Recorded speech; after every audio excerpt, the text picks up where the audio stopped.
Springbok vice-captain and prop Babalwa Latsha will look back on the year 2025 with fond memories after making history with her teammates.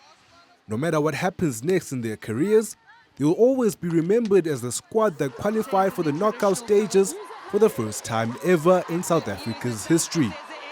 That being something that means a great deal to the Khayelitsha native as she reflects on her career. I think it's been a phenomenal journey, an emotional one as well, one of triumph, one of resilience, more than anything individually, of course, and lots of hard work. And so it's a great honor for me to be able to call myself a Springbok in the first place, to be able to have at least contributed to the history of women's rugby in our country and on the continent.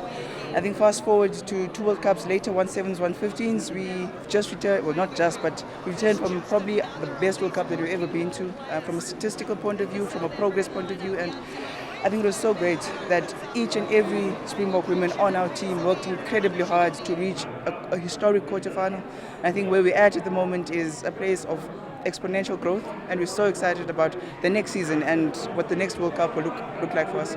Having been in the Springbok Women setup for 7 years now, the 31-year-old is happy to see how their level has consistently been on the rise since.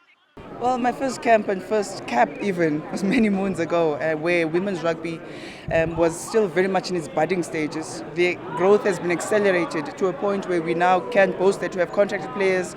We are going to establish a professional league next year. A handful of us has played in the PWR, which in my opinion is the best league in the world in England.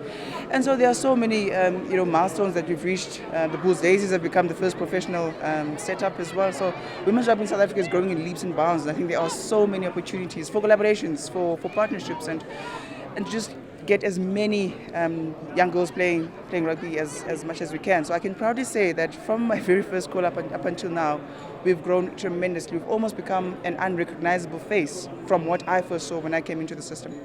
Latsha also speaks about the ambition from the current crop of Bok women being different from any other previous class.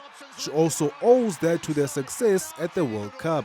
I think the key thing for us into that camp was the belief element.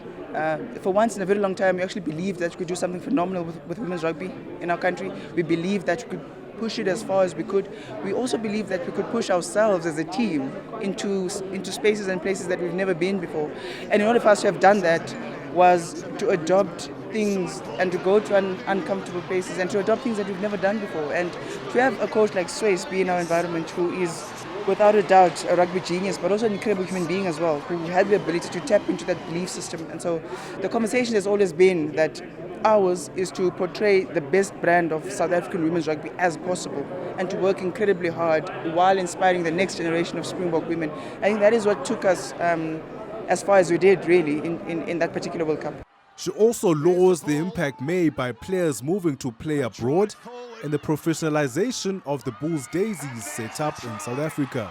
Well, from my experience, I've been playing professional rugby overseas for the past 6-7 years, and in my experience, those are the best leagues. So you want to compete with the best in the world week in, week out. England are the best at it, in my opinion. And so for me, individually and personally, to be in that space for such an extended period of time obviously elevated my game so much that I was able to cross-pollinate what I'd learned throughout those seasons overseas into the Springbok women's team, and it made me a better scrummager. I've built a better understanding of the game and so on. So the handful of girls that we have who are now in that professional setup experience the same as well, and that ultimately elevates the entire team, and it helps us to go further and further in any competition, really. And as she looks to the future of the Springbok women, Latsha is encouraged by the next generation already bubbling under.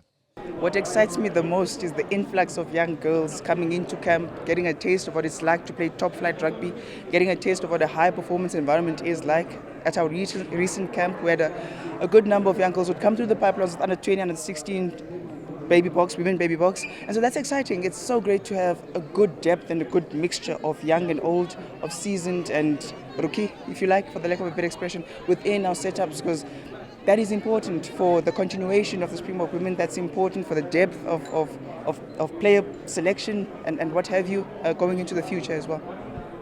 And after the historic feat for women's rugby in 2025, Babalwa Latsha is now hoping that the new generation can keep coming through to help take the baton and move the sport for South African women forward.